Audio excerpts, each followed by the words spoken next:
Welcome to The Explainer. Today, we're going to get into a really fundamental shift in how economists think about the choices you make every single day. We're going to find out why they stopped trying to put a number on your happiness and instead landed on a much more powerful idea, just ranking it. So let's just start with this question. How much happier does one more slice of pizza really make you? I mean, could you put an exact dollar value on it, like $2.50 worth of joy? It just sounds kind of weird when you say it out loud, right? Believe it or not, for a very long time, the main theory, which was called cardinal utility, tried to do exactly that. The goal was to assign a specific number to your internal satisfaction, to literally quantify your happiness. But, there's a huge problem with that, and our source material really hits the nail on the head here. Trying to measure a feeling is, well, it's kind of like trying to weigh a memory. It's a psychological thing, and it just doesn't work that way. Okay, so let's really dig into this problem. To see why that old way of thinking just didn't hold up, we've got to put it right next to the modern solution. And here it is, the whole difference in a nutshell. On the left, you've got cardinal utility, which is like trying to use a scale to weigh how happy you are. It needs a number. But on the right, you have ordinal utility, and that's more like a winner's podium.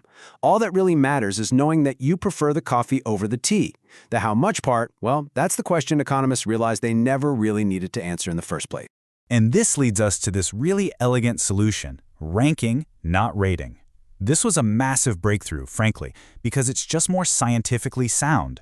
Instead of trying to read your mind, economists could finally focus on something they could actually observe: the choices you make.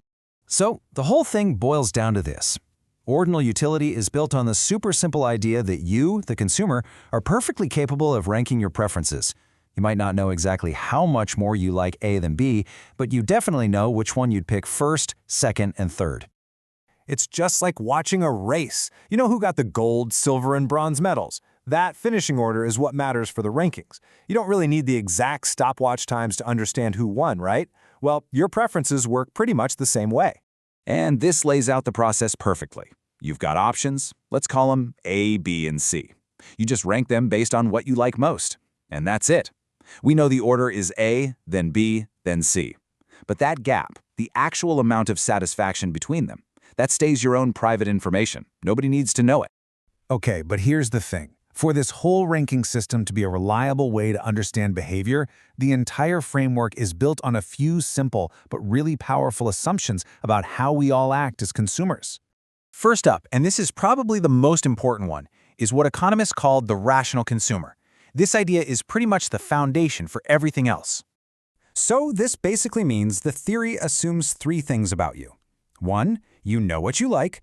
2, you have all the info you need to make a choice. And 3, you'll always try to pick the option that makes you happiest. Seems reasonable enough, right?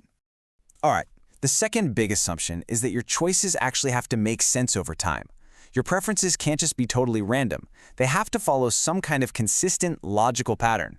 And this rule of consistency has a name. It's called transitivity.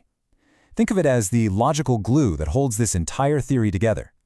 Because if your preferences are consistent, then they become predictable. Without it, our choices would just be random noise, and you couldn't analyze anything. It's super simple, really. If you prefer apples to bananas, and you prefer bananas to cherries, then it just logically follows that you have to prefer apples to cherries. Your preferences are consistent all the way down. And now for the final core assumption, which is probably the most intuitive one of them all. Sometimes it's called the assumption of non-satiation, but honestly, you can just think of it as the more is better rule. I mean, come on, the choice here is pretty obvious, isn't it? If you're given the option between one of each or two of each, you're going to take two. You always prefer more of a good thing. And this is where we get the formal rule, just like it's stated in our source material. All other things being equal, a bundle with more of the stuff you like will always be preferred over a bundle with less. So, let's tie all this together. This big shift, moving away from trying to measure an internal feeling of happiness and instead just observing and ranking choices, was a massive leap forward for economics as a science. So why does all this matter? Well, it matters because by focusing on our actions instead of our feelings, economists built a much more powerful and realistic foundation. It lets them analyze consistent patterns, build models that can actually predict consumer behavior on a huge scale, and they can do all of that without ever pretending to know what's going on inside your head. Which leaves us with one last, kind of provocative thought. This whole framework describes a perfectly logical, perfectly consistent consumer. But if the model is so rational, why isn't our own behavior in the real world always so simple and predictable? Well, that is a question for another explainer.